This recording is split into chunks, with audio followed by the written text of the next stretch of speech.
Meet Eddie. Eddie is a 43-year-old man with a substance abuse problem. Eddie is an alcoholic who has been fired from his job because of his drinking on 3 separate occasions. His wife divorced him because of his constant drinking, and his children no longer wish to speak to him. He has tried to get help for his problem on numerous occasions, but has had trouble getting to treatment centers and AA meetings. He is now at risk of losing his apartment and is scared he will become homeless. He thinks that all hope is lost. What picture do you have of Eddie? How would your image change if I told you that Eddie were a paraplegic? How about if I told you that Eddie had autism? What about if Eddie were deaf? Does this surprise you? Substance abuse is a life-threatening and heartbreaking problem that many people are facing.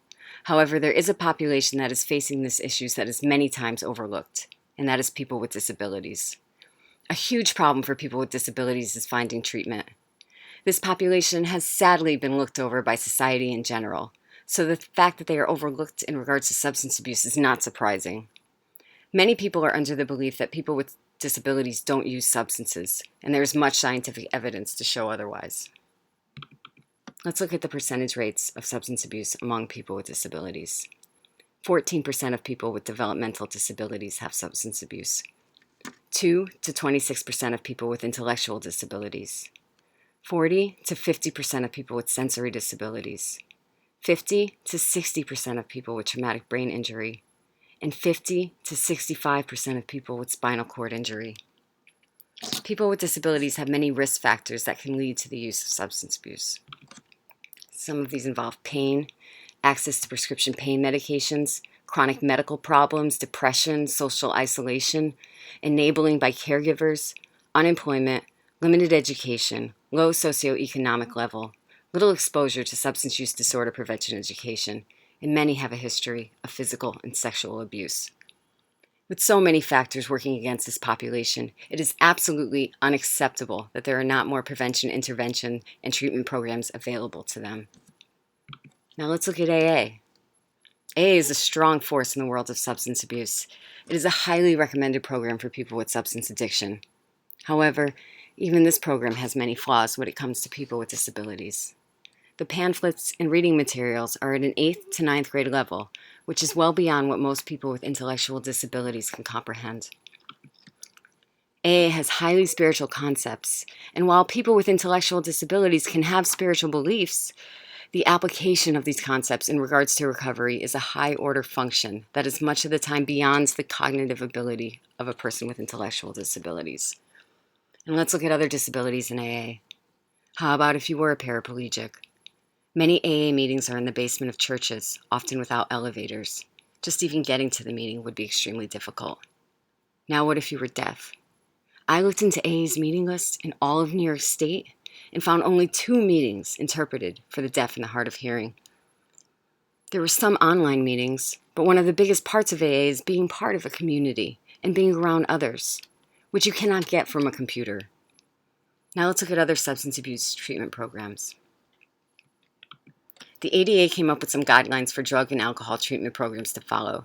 Here are just a few of the guidelines in Title III of the ADA in 1991.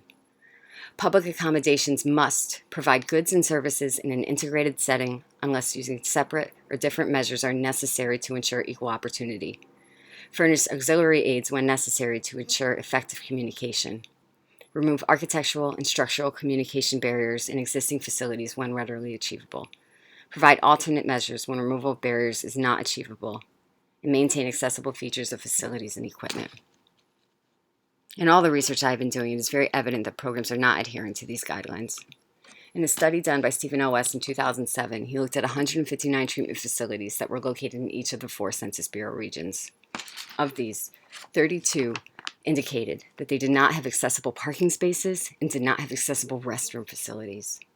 38 indicated that their facilities did not meet guidelines for accessible hallways or doors and did not have fire alarms with both auditory and visual alerts. 91 facilities had services in multi-storied buildings, and of these, 36 indicated that they did not have an elevator, lift, or other device that would allow using wheelchairs to have access to the higher floors. Other non-mandated services that would have been highly beneficial, but were also not there, were 84% of the facilities did not have anyone on staff who knows how to use American Sign Language. 95% could not produce materials in Braille, and 75% did not have automatic or powered assistance entrance doors to allow for easier access. Why is this? This is because many people still conform to the biomedical model of disability. This model views disability as the problem that belongs to the disabled person. It is not seen as an issue for anyone other than the individual who is affected. This medical model is based on the belief that all the difficulties that come with a disability should be taken on wholly by the disabled person, and that they alone should make efforts in time and/or money to ensure that there is no inconvenience to anyone else. It looks at the impairment as the cause for the person not being able to access services and participate fully in society. We must all go by the social model of disability. This model states that disability is caused by the way society is organized rather than a person's impairment or difference. It looks at the factors within society that cause disability. These factors include segregated services, inaccessible transport, prejudice, inaccessible information, needs not anticipated, devaluing, discrimination, assumptions, inaccessible environment, lack of useful education, poverty, and belief in the medical model. Hershey's social control theory has been used to explain substance abuse among individuals with disabilities. According to Hershey, individuals tightly bonded to conventional social groups are less likely to engage in deviant behavior. It is widely known that society views substance abuse as deviant behavior.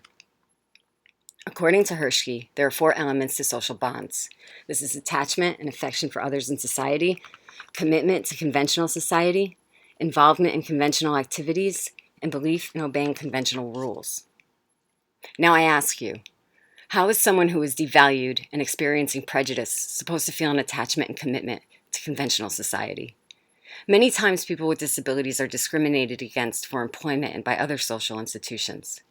How can individuals partake in conventional activities when there is a lack of access for them because of physical or emotional barriers? Hershey also says that many times family will bend or break the conventional rules for people with disabilities out of pity, hence enabling substance use. Because of the individual's inability to establish these bonds, deviant behavior, aka substance abuse, is more likely. This model can be used to show how society's negative impact on individuals with disabilities adds to the risk of substance abuse. It can go hand in hand with the social model of disability. What needs to be done?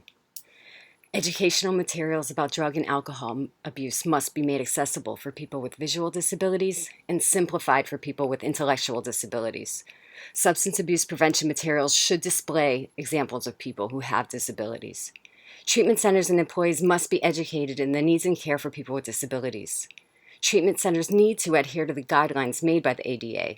Community self-help groups should be made accessible to people with limited mobility, and we all must follow the social model of disability and do our part to stop discrimination, devaluing, prejudice, and all other barriers to people with disabilities.